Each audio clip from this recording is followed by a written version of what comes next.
Hey everyone. Hey, I have a quick word, and the word is acceptance. Okay. We've all had to accept things that we cannot change. And a matter of fact, there's a prayer about it. Okay. Lord, grant me the serenity to accept the things that I cannot change, the courage to change the things that I can, and the wisdom to know the difference. The only thing with that that I disagree with is the fact that when I can't change things, I know who can.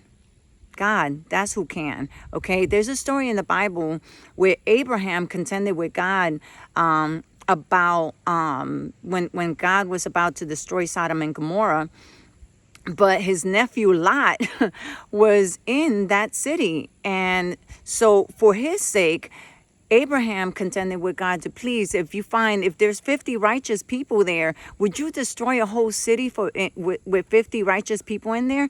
And the story goes back and forth where God told Abraham, no, if there's 50 righteous people in Sodom and Gomorrah, I won't destroy the city.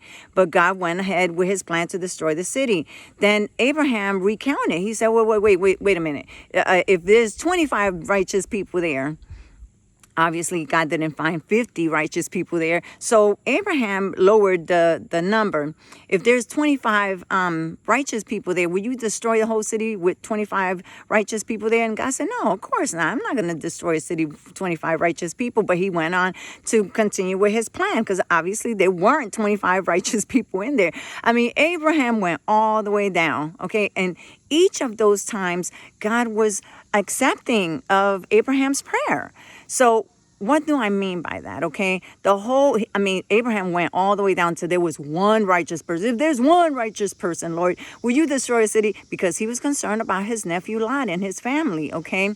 So God agreed with him. So accepting things that you cannot change and just leaving it to chance, that's wrong. Okay, whenever you can accept things that you cannot change, you can't change them, but God can. Prayer changes everything, y'all. Okay, when someone gives you a report and it's something that you cannot change, talk to the one that can. Okay, don't accept bullshit from people just because they want to tell you, oh well, you can't change them, because people righteous, even religious people that mean well from their heart, okay, who've already accepted their fate, okay, they're not concerned about whether it's your walk or not, okay, because there's people that get content in whatever state and we're supposed to be content in whatever state we're in, but we're supposed to pray because prayer changes things.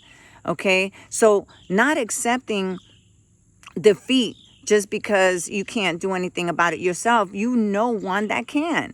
Okay, this mouth right here, okay, he tells us, y'all, he gives us all the answers. Okay, God gives us all the answers. Why should we accept things as they are? Okay, now, if I can't change them, I'll ask him.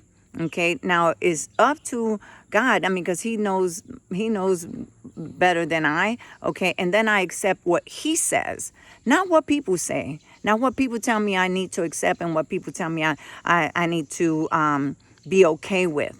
No, if it's not okay with my soul, I'm gonna take it to God in prayer. Okay, because there have been prayers. There have been people in the Bible that have prayed to God and changed his mind. Okay, just like with your children, you may have a set of rules and whatever, and then when your child pleads with you and then makes logic when they plead with you, you have an ability to change your mind, even if it's just for that one time. Okay, listen, I'm gonna do this one time for you, okay, but just recognize that A, B, and C, and or whatever your precursors to doing whatever it is that your child's asking you to do. You set the rules, okay, not the child, but that doesn't mean that the child doesn't have a say. Okay, so if we can do this with our own children, do you not think that the Heavenly Father, with all his wisdom, will not be able to conversate with us and and we can change his mind.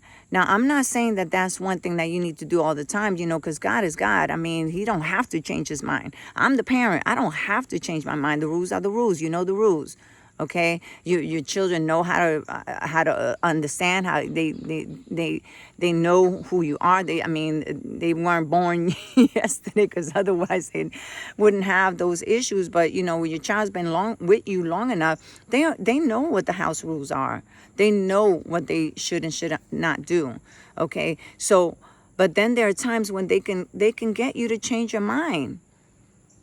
Okay, mine do it all the time. Okay, but that doesn't mean I change my my ruling or whatever it is that I'm doing because they plead for it. But I do allow them the opportunity to voice to me what they want to say. I mean, I don't shut them out, but there are things that I can bend the rules on, and then there are things that I'm just not going to bend the rules on.